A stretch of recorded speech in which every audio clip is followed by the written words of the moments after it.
Turn TV vous est présenté par Ariat et westernstore.be, la plus grande boutique en ligne western.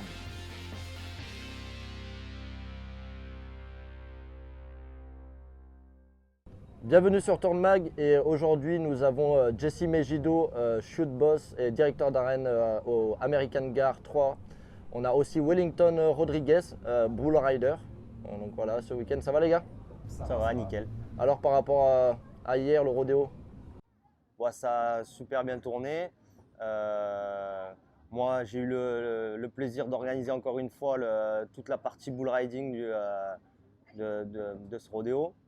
Et on a atteint ce qu'on voulait atteindre, le fait que ça déroule entre les montes, qu'il n'y ait pas trop de temps mort pour les gens qui regardent le rodéo et que ça défile. Le niveau des taureaux était super, les cow-boys qui ont monté aussi. Donc pour le moment, c'était la première hier soir et on va voir aujourd'hui ce que ça va donner. Wellington, tu as monté hier, tu as couvert. J'ai couvert, j'avais fait 63, donc c'est bon.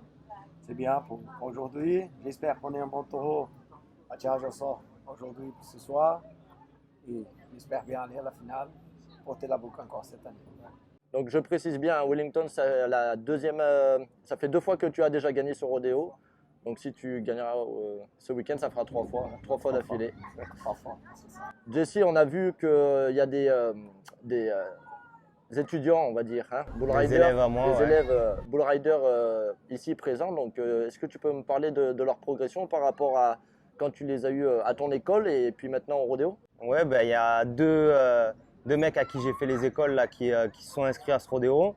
C'est la première fois qu'ils participent à un gros rodéo comme ça. Donc, comparé au début quand ils ont commencé, ils ont progressé pour atteindre le niveau qu'ils voulaient avoir, participer à un gros rodéo comme ça. Avant le rodéo, je leur ai remis un peu la pression en leur disant que là, c'était pas l'entraînement, que c'était pas les practices, les écoles, que c'était un vrai rodéo. Donc, du coup, il fallait qu'ils soient prêts, qu'ils étaient tout seuls, qu'ils s'étaient livrés à eux-mêmes ce coup-ci. Donc, pour le moment, ça s'est bien passé. Après, ils ont eu des taureaux vraiment difficiles comparé à ce qu'on monte pendant les practices ou les écoles. Donc, du coup, ils ont fait ce qu'ils pouvaient faire. Mais c'est une expérience en plus pour eux. Et s'ils continuent comme ça, ils atteindront le top, quoi. Et Wellington, toi qui as monté au Brésil et maintenant tu es en Europe, tu peux me parler un peu de la différence qu'il y a Aujourd'hui, on a quand même un petit peu de différence. Les taureaux là-bas sont plus grands, plus agressifs. Mais au niveau d'aujourd'hui, on a des bons taureaux en Europe. Et ça commence à avancer bien. Donc on progresse bien ici. Ça avance bien le rodéo en Europe.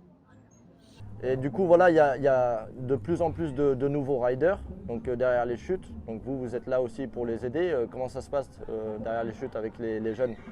Ah, c'est bien ça, c'est bien que tu vois des gens qui sont en train de commencer, tu vois. Nous, ça fait un bon moment qu'on est dans le rodéo. On donne un coup de main derrière les shoots et on aide dans les autres. Tu vois, tu donnes des petits conseils à les nouveaux. On les motive à aller à fond. Et Jesse, donc tu es tu es très occupé à la maison. On a pu voir ça, on a Ouais. pu suivre ça.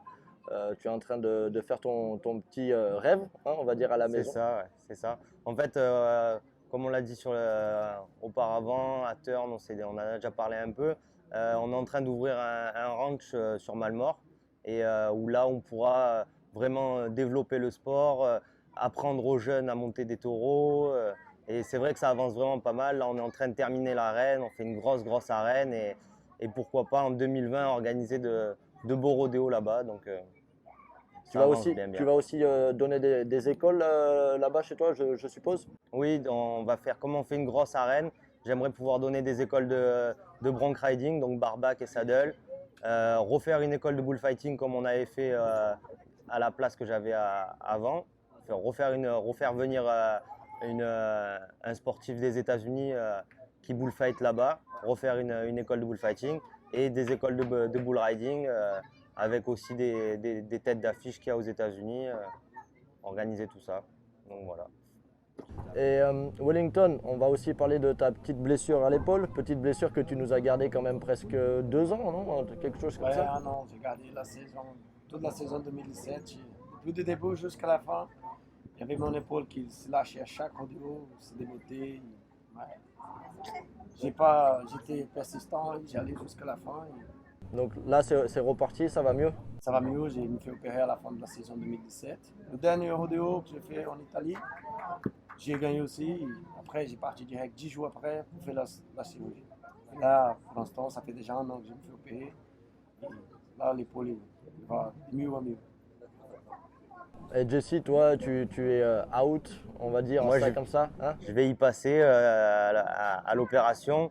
J'ai fait des infiltrations. Là, il y a 2 semaines, j'ai monté un taureau, ça tenait pas.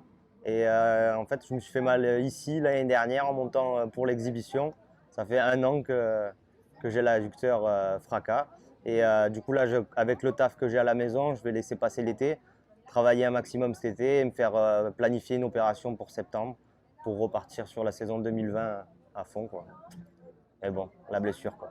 Donc aujourd'hui, nous avons le deuxième jour du rodéo. Hier soir, on a eu des belles montes quand même, hein. Il y a eu 4 personnes qui ont couvert. Donc, voilà, c'est pas énorme, il n'y a pas beaucoup de gens qui ont couvert, mais c'est parce que les taureaux, en fait, ils buckaient, quoi.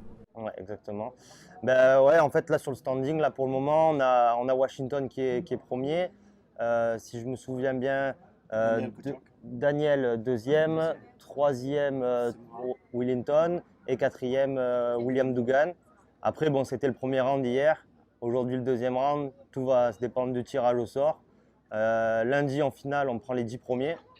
Et donc voilà, il y a beaucoup de cow-boys qui vont aller en finale. Et dans les rodéos en Europe, jusqu'à la dernière monte, rien n'est jamais joué. Donc ça va dépendre du tirage au sort, ce que les mecs tirent. Et ça va être serré normalement sur la fin. Et tout dépend du tirage au sort, comme tout le temps en rodéo en fait. Ouais, comme c'est le deuxième jour, tout le monde va se battre pour aller à la finale. Le but, c'est de prendre un max de points là et tirer les bons taureaux. Et par rapport aux taureaux qu'on a ce week-end, donc je fais une petite dédicace à Olivier Bourillon, donc, qui amène de magnifiques taureaux. Il y a aussi les taureaux à Guilaine ici. Vous voyez une évolution par rapport à ces taureaux, par rapport aux autres rodéos qu'on a eu précédemment? Vous voyez qu'ils augmentent en puissance? Ah oui, carrément. Après, heureusement que les cow-boys les taureaux prennent du niveau d'année en année et les cow-boys en prennent aussi. Donc du coup, on arrive un peu à suivre. Mais c'est vrai que pour un jeune qui débarque là et qui monte ses premiers taureaux, il monte des taureaux d'aujourd'hui en Europe, c'est des taureaux avec du gros niveau, quoi. Mais bon, au moins ils commencent dur et ils sont fixés sur le niveau, quoi. Ça marche. Jesse, merci beaucoup pour ton temps. Wellington, merci à toi à vous. aussi. Et puis on se retrouve bientôt sur Turn Mag. N'hésitez pas à regarder la page et liker. Ciao!